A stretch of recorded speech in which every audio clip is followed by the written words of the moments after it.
Konosuba time! Hello, welcome to another figure review. Today we're gonna have a look at the Figma number EX56. It's Megumin in a swimsuit. But yeah, this is not a Good Smile exclusive. Lots and lots of fan service of the official best girl of Konosuba. I don't think there's anybody doubting that, right? So, let's have a look at the figure. Tiny figure review as such. I want to have a look at size real quick. That's the first thing. She stands at almost 12 centimeters, more like 11 and a half. The camera is angled, so it looks like 12 on your side, but it's somewhere in between that, and that would mean she goes up to 4.8 inches tall. Look and detail of the figure. Really love the face sculpt. Figma never disappoints with their anime faces. Looks accurate to the shoulder. Has tons of detail in the irises. Also has a little bit of the red cheeks. The lines on the cheeks. Hair sculpt is nicely done. It is chock full of detail. All the strands that are going down. However, the one thing that's a little bit bothering me is that it's flowy. And from what I can tell, there's nothing else. I mean, we'll have a look at the accessories later, but I don't think she does have a different hair sculpt. As such, you always have this flowy stuff going on, which is a bit unfortunate, I feel like. And then, as the camera zooms out, oh, the camera's trying to do censorship. I get it. So we got the swimsuit, and she's really, really flat. Also has a black spot on the back, but let's get back to the detail actually.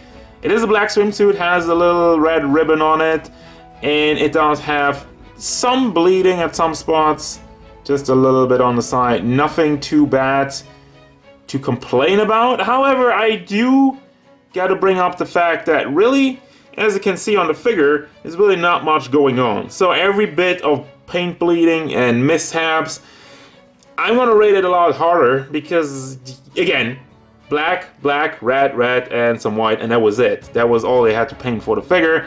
Then we go down to the lower parts, again with the black.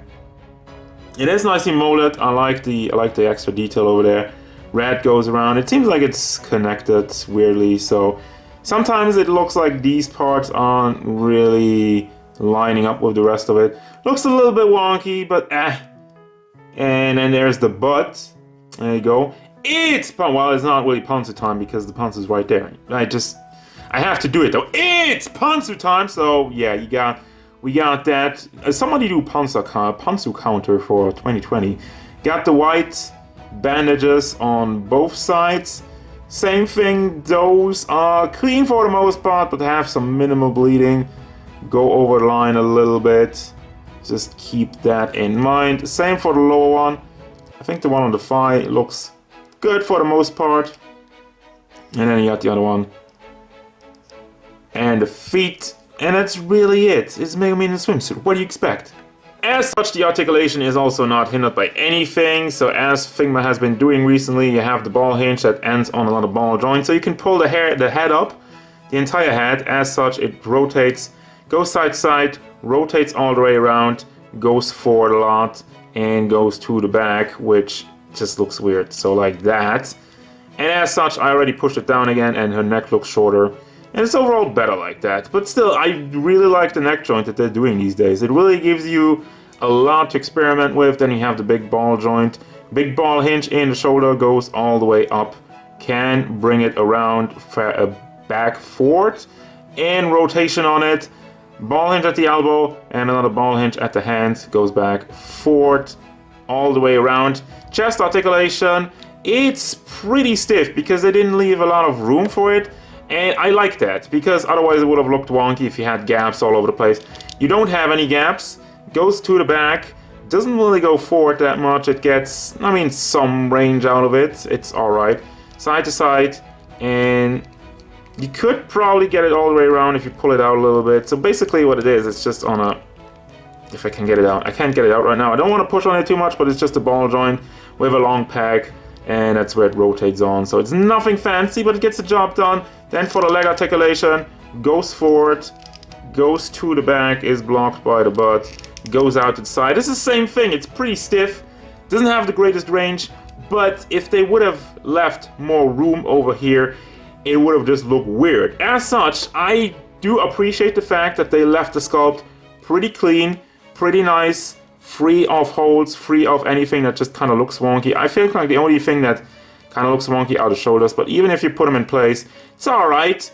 But yeah, they were really sacrificing a little bit on the articulation to make the mold look clean, to make the figure look clean, and I appreciate that. Some people will cry about the lack of articulation, and it's not a lack of articulation, but some people will complain about that. I don't. Then we have rotation at the thigh, and then we got the knee, simple ball hinge, and another ball hinge at the foot, forward, back, rotates side to side freely without any hindrance. Also rotates on the top part. Actually, there you go.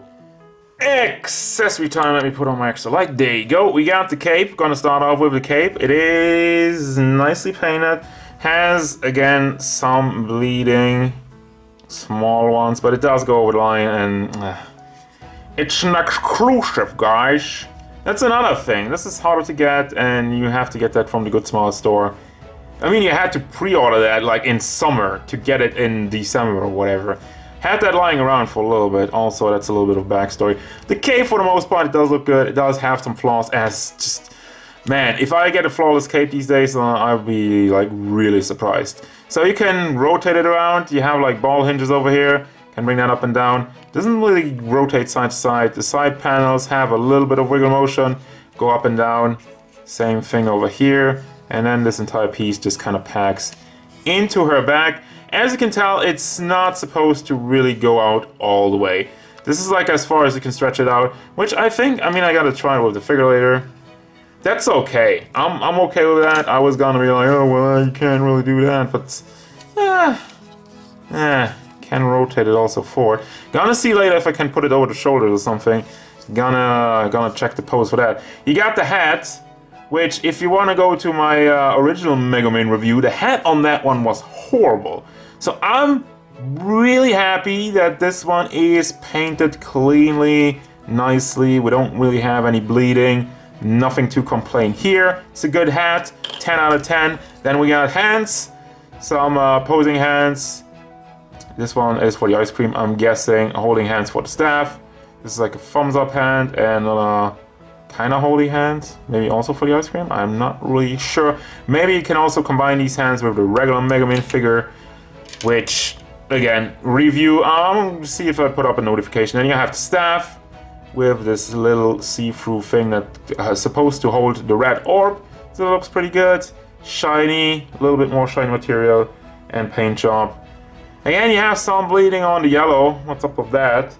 The white looks good, and the rest of it is clean. And the face sculpts, we got one kind of concerned face, kind of like Kazuma trying to grab something face, and this is like, I'm just going to call this one the meme face. Obviously I'm going to use this one. It's perfect, it's amazing, I love it. You have a little bit of ice cream, just a tiny piece of blue ice cream, which is melting on one side. And finally, Figma base, Figma back, always included with every Figma, and this Figma replacement for the ankle joint, really. Also, I rarely bring this up, but this is also included with all the Figmas. You get one of those. And I got everything combined, and I think it looks fan-flippin-tastic. And final thoughts of this figure. Now, let's see. This figure costs around 50 bucks from the Good Smile online store. Obviously, you have to add shipping. Customs, depending on where you live, so it can go up to 60, 70, maybe even 80, but I think that would be worst case scenario. And overall, I think the figure's pretty nice. For that price, it's alright. It's not mind-blowingly great, it's a very simple design, but I think like with the cape and the hat, it's really coming together very nicely. And overall, the quality control is pretty decent on this one. Like I'm saying, there's some bleeding here and there, but I'm not really hating on it. And overall, it's better than the regular release Megumin. Mine, at least mine, was horrible. Again, if you want to go back to that review, go and check it out. But yeah, what I'm saying is, this figure is pretty good, and as it wasn't exclusive, it's probably harder to get. But if you can still track it down, and if you're a fan of Megumin, I think this is a must-have. For everybody else, if you like a cute little lolly in a swimsuit, this is still recommended. And if you don't care about this design or whatever, then, you know, you don't need it. That's it. I do recommend it. So that's gonna do it, guys. As usual, thank you very much for watching. Don't forget, if you enjoyed this review, hit it up with a like and subscribe to the channel so you can stay tuned for more figure reviews, card game stuff, and whatever Megumin wants. Explosion!